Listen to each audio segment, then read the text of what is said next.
Hello, everyone. This is Elets Innovation Talk, and we have today with us Mr. Vivek Kumar, who's Country Director, Veracity, India. Hi, Vivek. Welcome. Hi, Pia. Good morning to you and good morning, everyone. Hi, Vivek. Can we just begin this Innovation Talk with a brief intro about yourself, about your work in the past? Thanks, Priya. So this is Vivek Kumar, and I've been engaged with Veracity for last 7 years, and I've been working in the UK back in 2001 to 2005, primarily engaged in software development, command and control, integrated platforms development. I'm from a commerce background, based out of New Delhi, but went to UK for my master's in distributed multimedia science. And ever since then, I've been involved in deployment of international command and control projects across the globe, including Dubai, Nigeria, Africa, India, and UK. So I settled myself in Delhi finally, and we started Veracity India, which was I Comply earlier, by the way, and now it has been renamed as Veracity because Veracity Group acquired I Comply back in 2016, and I was owning I Comply India earlier, and now I'm heading Veracity India operations for last 4 years. It's a 100% subsidiary company of Veracity Group, based out of Scotland, which has companies in US, UAE, and Middle East. And we are their Indian counterparts. So we have been around in industry for security solutions, smart solutions, IoT platforms, and all these kind of innovative, imaginative, and integration-based solutions. That's our tagline that says. And I'm here to share my views, not really marketing about the company, but I would like to answer the questions you have, or the listeners, if they have any questions. I would welcome all of these. Thank you. Okay, great, Vivek. Great journey so far. Uh, we'll just begin with this a little bit more about you broadly outlined the profile of Rasti India. If you can just tell us a little more about the offerings of the company and what exactly are we looking at in this year specifically? Okay, so I'll talk about this here a little later, but in general, Veracity Group is based out of Scotland, and they have been heavily involved in developing three kinds of technologies. One is IP transmission over long distances, video surveillance based storage, and the command and control integrated solutions. So these are the three major streams where Veracity has been working on and has extensive customer base across the globe. So when I talk about all these three systems, we have a very different edge over competitors when it comes to the kind of products we have or the technology that we impose in our products. So it's very very innovative, very new. Few of the technologies we have patents as well, and that's why we are unique in the market. Yeah. Okay, okay. And we'll talk about the patents a little later. Just tell us what are the recent technological developments and the recent offerings that the company has for the market. So company has been growing extensively last 3 years, especially. We have had tremendous success in Middle East and the Indian part of this world, where we have been heavily focusing on our transmission as well as our command and control platform based projects. So what we've been going towards is a solution based approach. It's not like selling products through set channel mode. It's we've realized that unless until you are solving a problem, you're not really giving a value add. You're not really in there for the longer term. Lots of foreign companies I would like to mention have come in this field in last over 7 or 8 years, which I've personally seen myself as competitors, and they've not been able to survive, especially in the Asian and Indian side of world, because the market is different. It's not exactly same as it is in the western part. It's a lot more unorganized. Yes, the opportunities are huge. There is lot to cover. There is lot to offer, but you've got to Indianize yourself. That's very very important as a Western company, which Veracity and previously I Comply have been managed to do well.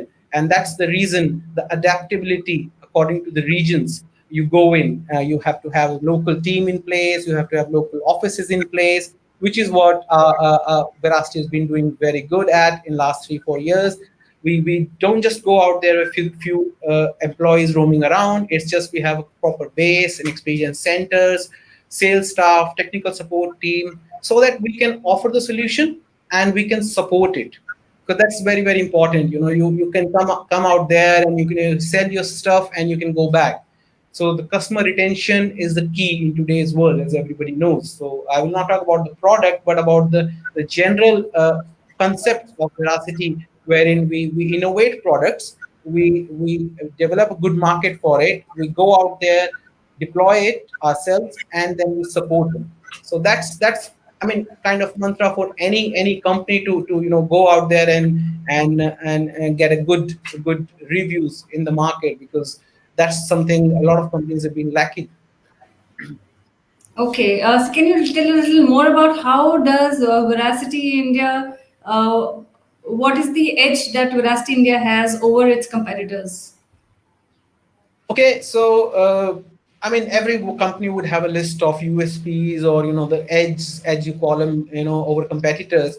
But in nutshell, I would say, I would again come back to my previous point: is the local support, is the local team out there in different parts of the country.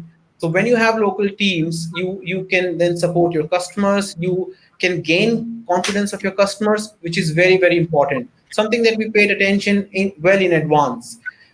Even 3 years ago, we put the right structure in the company. We put teams all over the country, because it's a huge geography to cover.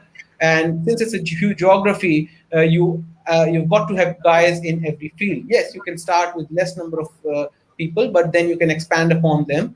And that's exactly what we did. We had technical team upfront in all parts of the country, and by and large 80% of our staff is technical, is at BTech level, which tells you about how deep we are, how value we do to our technology and our products. So it's not just we want to sell products, we want to support them and gain good reviews. So that's number one, that we have local support. Second is that Indianization, as I said, or even if wherever Veracity goes, they do adaptability according to the environment.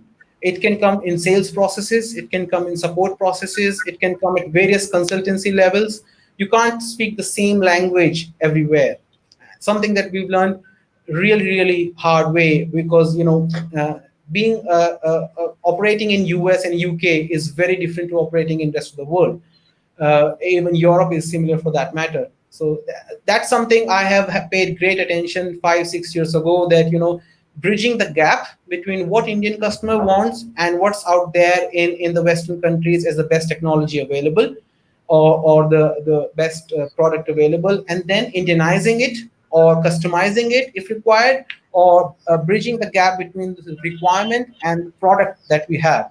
It's not just imposing the product by specifying your product in projects and tenders and stuff like that. Yes, you do that, but end of the day, you've got to solve the problem, and you can only do that when you are giving a tailor-made solution, if I may call it, to a customer. So if you don't have, a 20% of what customer wants, you've got to stitch that 20%, you've got to develop that 20%, and then only customer will be happy customer for you. So customizing the solutions and having the local support in all parts of country have been our two major, I think, strength as against our competitors. I can probably say that. Yes. Besides, obviously, all the good products and technology that's backed by it. Yeah. Okay, okay. Vivek, I wanted your perspective on, the challenges that this current pandemic situation, COVID-19, has thrown on, and what has been your experience so far, and what has been the impact on the industry? And a related question is that how do you see the government reaction to the pandemic, and what do you think needs to be done in a situation like this? Okay. So lots have been said about the pandemic, as you might have seen in a lot of your previous conferences. I would not reiterate all the points, but yes, to answer your question, I would say it has been the biggest learning curve so far, for every single person on this earth. Be it a housewife, be it a small industry or a large industry, it has hit everyone.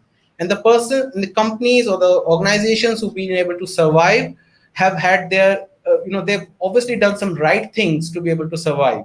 And no one else could have taught you, a better lesson than this. Yes, it's not the right thing to have happened. We don't want it to happen again, but it's a very, very big reality check for all industries.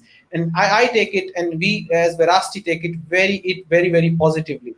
Fine, we've had a setback of 6 months, 8 months, 9 months. Fine, it'll get over maybe in a year time, if not in next 2 months. But we have learned our lessons. We know what to do, what not to do if it comes again. We know where we have been spending more, or maybe we've been not been focusing more, or a lot of areas that you could sit back and realize, and this is right, this is wrong, which nobody was getting time to do. So even governments and large organizations, because everybody was running, traveling, doing things, trying to launch products, and mergers, acquisitions, so much happening, and nobody was actually just doing a reality check of their own processes and systems and products, which I think we've done to a great extent, and I think a lot of companies have done it and tried to optimize the costs, which is what would made you survive. Uh, and that has been our way of handling the pandemic, and we are kind of back on track now with last 3 4 months. The government projects are back on track because the funds were allocated and they're out there in the market, be it smart cities, be it nuclear power plant projects, or a lot of metro rail, or all these projects are back on track where we are heavily involved in, and we are very, very busy quoting for those projects. The way government has handled it is, I cannot blame government or any government for this. It was new for everyone. It was absolutely new. It's very easy to say things about any government that you didn't do this or you didn't do that, but nobody had any experience whatsoever. A lot of governments claim that, okay, we did right things at the right time, but they're back to square one 6 months later. So we are all learning and we are all evolving. The doctors are evolving, the security teams are evolving. So I would again come back to my point that just take it positive and just think that it has been a great learning curve, and how much this has taught all of us. And that's how we think, everybody should think about the pandemic, and rather than talking about the negativities around it, the market slowdowns, which is all there. It's not going to stay there, right? But this time is never going to come back for you to do the reality checks. That's how we see it. Absolutely, Vivek. Absolutely, it's a true learning experience, as you say. Um, but what this pandemic has done for the security sector is that it has immensely highlighted the need for cybersecurity, so to speak. Um, Everyone is on digital platform, and the need for security has never been felt so acutely before than now. I agree. Yes. Coming to security, I just wanted to ask you, how is the security market in India? And uh, Going a step ahead, since command and control center is a kind of forte for Veracity India, which segments do you see are in dire need of command and control center solutions? So there are two things. One is the sectors that need command and control type solutions, and one is the cyber security around those centers. So first of all, if I talk about the sectors that need it, so command and control rooms were a buzzwords 5 years ago in India. People used to have just big CCTV walls, and they were happy that we are having a control room. What you actually need, not talking about Veracity, but in general, is to be able to increase your responsiveness when the incidents happen.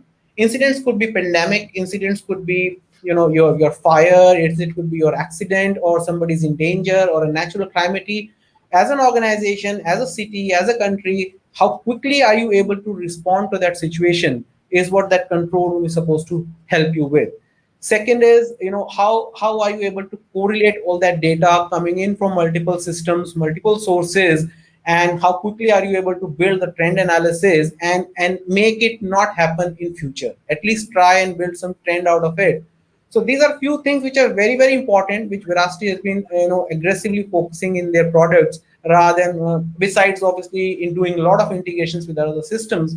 So not everybody needs it. It's very important to understand. If there's a school, it's got maybe a few hundred cameras. They don't need to spend heavily on a command control solutions. The companies, the organizations who need it is where they have a pain area. So we tell our sales team as well that don't go and impose this on customers. It's very important for you to understand, do they need it or not? Is it a customer to you or not? Because end of the day, you might end up spending 6 months thinking that, oh, there's a big customer and they might get this someday. But if they don't have the pain area, they will eventually never get it, because when it goes to management, they will scrap it out.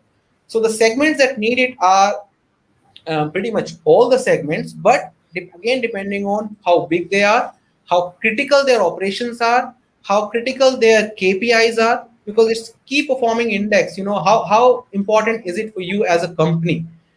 If you want, for you, if the SLAs are that, okay, if something goes wrong, we're okay. If it gets fixed in 2 days, fine. You may don't need it. But if you, as an organization, if your SLA says it's supposed to be fixed within 15 minutes based on the severity of a problem, yes, then you need solutions like these, where you can actually do a deep dive. What happened? Why did it happen? What am I supposed to do if this happens? So it all depends on the requirement of the project and solution, rather than the size or the scalability, or just tagging that, okay, since it's a railway, they need a command control solution, or if it's a city, they need a command control solution. It is very very much requirement driven, and unfortunately that's not the case in the country these days, because everybody is just running after seeing each other's systems, and the, oh, I also need it, or I also need it. And we still not there, we're not that mature where we realize that who should be having it and who shouldn't. So that's a big debate still at this point. And the second point is how secure they are. And you raised a very valid point, since everything is digitized now. A lot of cybersecurity experts you must have met and interviewed who would say that cybersecurity is important. There's so many layers of cybersecurity, but in nutshell, I can say that when you set up a data center, you put so many systems at one place, and what if they are exposed to a threat? So it's, you can imagine the severity of a cyber attack, because cyber attack, hackers are not interested in household computers. They won't find anything. But if they get into any of these command control rooms or data centers, and it could be a disaster for you, because the kind of tools they have, because you are keeping a lot of personal data, if not personal data, a lot of organizational data, and very very critical information. And then it can be a gateway for them to get into your customers places. As Veracity, we have been very very aggressive, very vigilant on cybersecurity in our organization, because it's a law, pretty much by law in our company, that you've got to be as secure as possible, even if you're working from home. Working from home is leading to another threat for the cybersecurity, because you are prone to attacks from your personal computers or your 3G 4G connections. So that can obviously be a completely different debate, and we are not experts on that. But since everything is digitized, since everybody is now dependent on computers and digital devices, it's very very important. It is hard to ignore the importance of cybersecurity and the vigilance around it. Yes. Yes, absolutely. I agree with you, Vivek. Uh, as you say that command and control centers became a buzzword 4 5 years ago, and more so when government of India integrated it into the smart city plans in the smart city mission that they had announced. And after that, most of the 100 smart cities have been trying to set up their own command and control centers. Can you tell us in this current pandemic situation, can you give us some real time example of how command and control center might have helped streamlined the system, helped the authorities to take quick response, as you say. And what would be the challenges faced in a situation like this, where everything is kind of in a state of lockdown?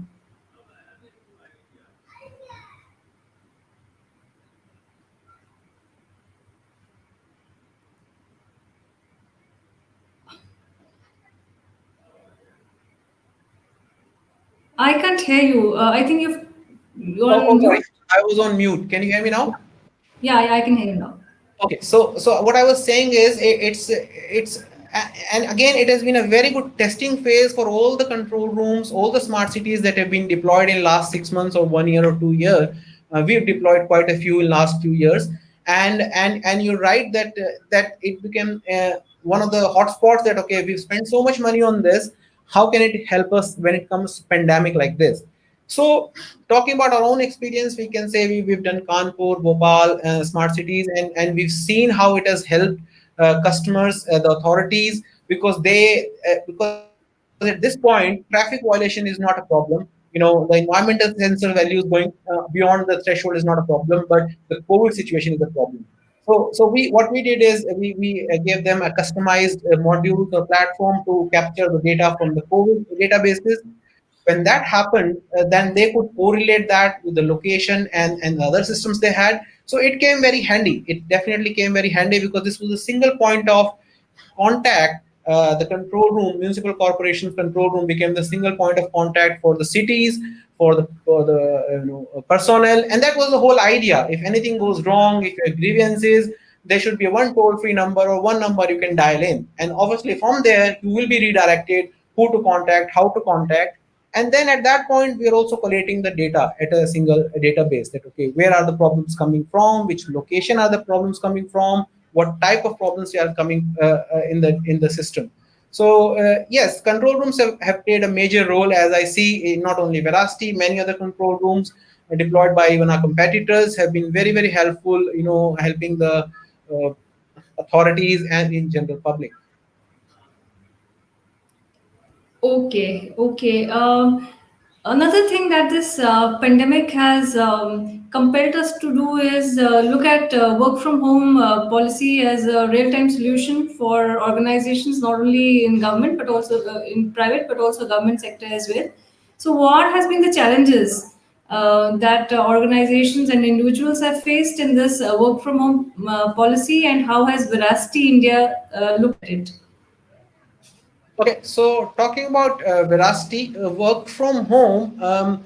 If we are all talking about work from home, but if you look back 6 months ago, there's so many companies, especially in consultancy and digital processes, they were allowing their employees to work from home. You can count it on your fingers. Top 10 IT companies, consultancy companies, they have started making policies that they don't want their employees to be traveling around for 2 hours daily or 3 hours daily and just do and sit in front of computer and just to do your work. They would rather like their employees to be work in a flexible environment and work from home.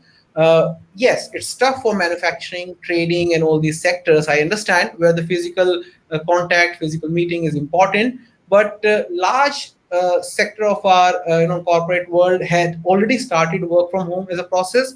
And the lot of discussions that I have had with CEOs and MDs of a lot of companies, and they said we would probably like to continue this even after pandemic.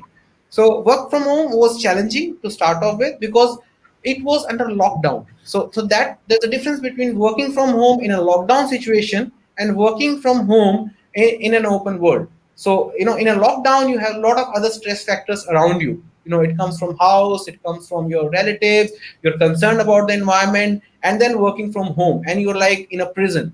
But if you are the lockdowns are over and if you're still working from home 50-50 maybe from home or office, that still works out well. So a lot of our talking about Veracity, even if you have a strength of 200 plus employees, I think 20 to 30% or even 40% people are still working from home even before the pandemic.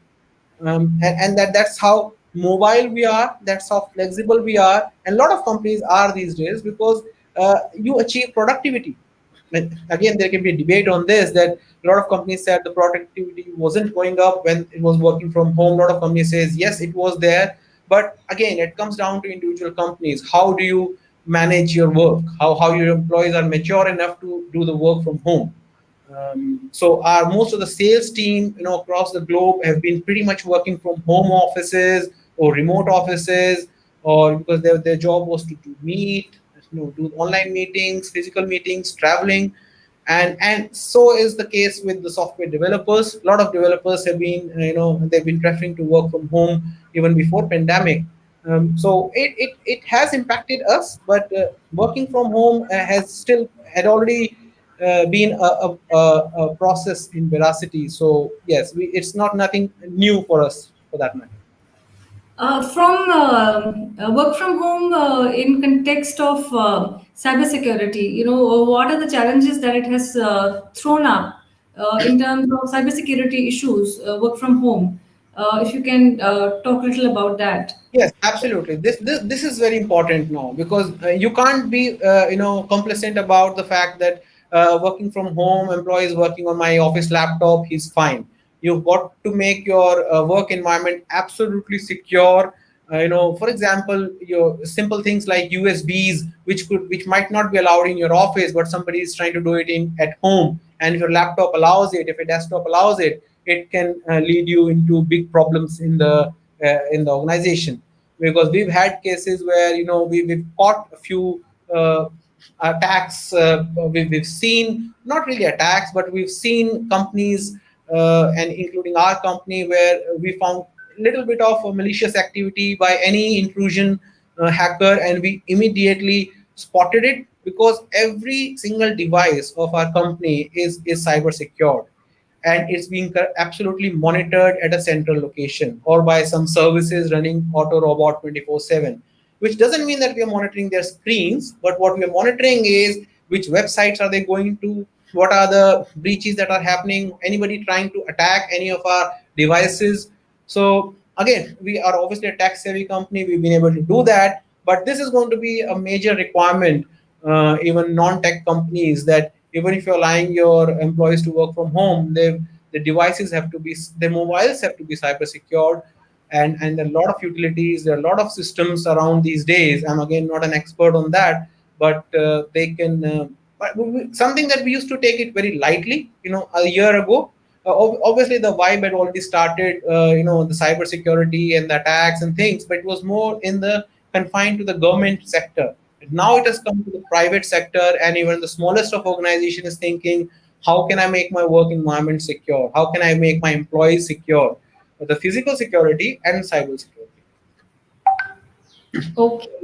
Okay. Another thing I wanted to ask you, Vivek, was tell us about the projects that Veracity India has dealt with for various state governments or central government. What has been your experience working with the government? Okay, so Indian government, it's very. I wouldn't say it's a cakewalk working with Indian governments, first of all. But having said that, there are so many opportunities, and if you find the right way to do your work, and if you get the right partners to do the work, when we say partners, I mean technology partners. There could be system integrators, there could be contractors, and if you align your processes with them, and if they align their processes with government, if you record everything on paper, if you put everything in process, you can deliver, you can really deliver projects on time, and get your products invoiced. And that's something we've been doing very good in last 2 years. And the kind of projects that we've been involved in, pretty large scale, like Gujarat state integrated command control for 35 cities. It could be Kanpur smart city. There are a lot of oil and gas sector projects and power sector projects that we obviously cannot name. The nuclear power plants that we've been, we have supplied our solutions to. There are a lot of logistics and enterprises, large IT companies, which were never a target customers for us, are like wanting to monitor their pan India or global offices and their warehouses and their any other facility from a single command center, because security has been such a major concern for everyone, and because we have to show them the ROI that okay, by putting this, you will be able to save this much money, or your return on investment will be high. So you have already spent so much on the secure physical security devices. When you put a system like this, you will then actually make use of all those systems. Otherwise, they're just there monitoring the sites. So we have been very lucky to get some really good projects in public sector, private sector, and that's been our approach. We're not focused on any one single stream. We've been doing great work in banking, monitoring thousands and thousands of ATMs and branches across the country, um, uh, and critical national infrastructure sites. And the pipeline is looking very healthy for next few years, where we are being recognized as one of the leaders in command center solutions as well as the video storage solutions in India. Great. That sounds really interesting and exciting. Vivek, I also wanted to take you through the journey of our Elets Techno Media, because we have also been organizing a lot of knowledge sharing platforms uh, where industry.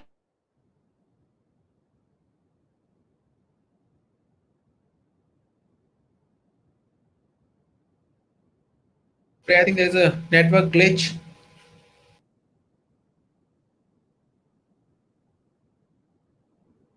Hello.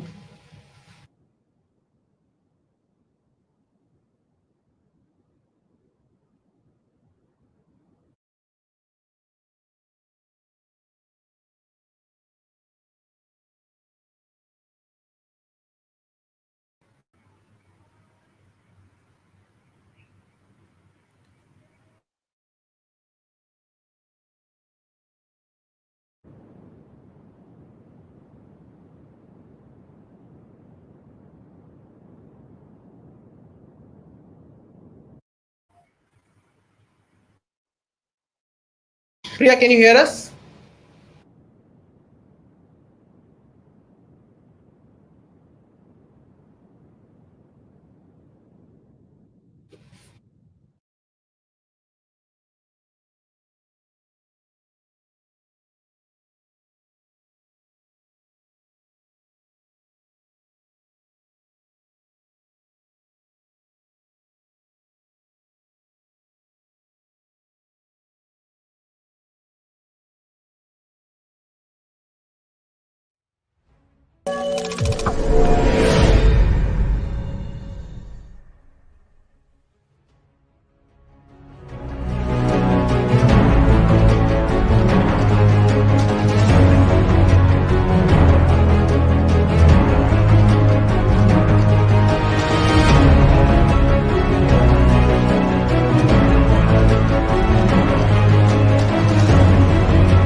Bharat एक युवा देश है। विश्व में हमने युवाओं की IT energy के माध्यम से अपना एक रुतबा खड़ा किया है, और भारत इसके बात के लिए गर्व कर सकता है। दुनिया में हम आंख में आंख लगा करके बात कर सकते हैं।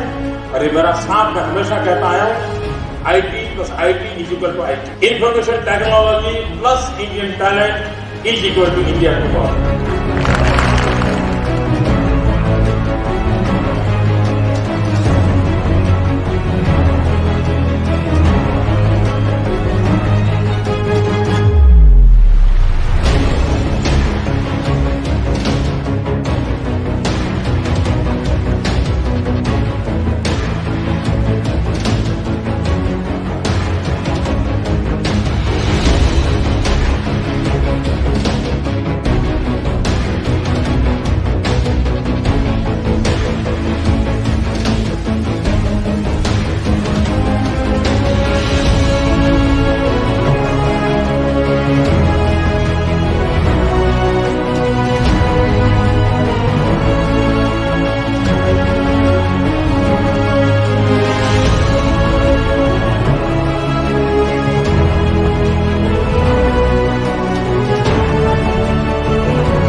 That was an overview of our knowledge sharing platforms, which I told you some time back.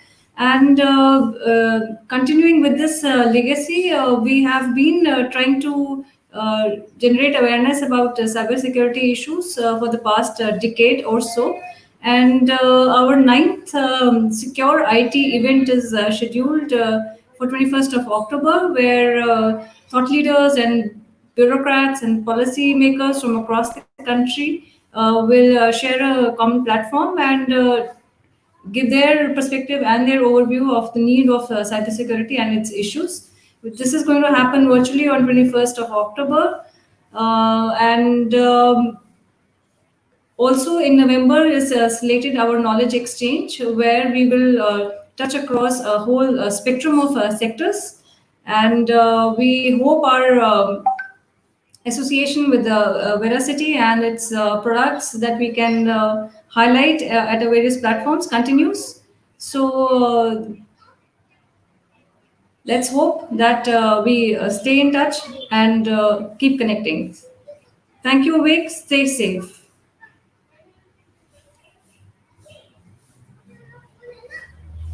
You're on mute. You are on mute. Just unmute yourself. Thanks, Priya. Thanks for inviting us on the show. Thank you. Thank you so much. Right. Stay safe.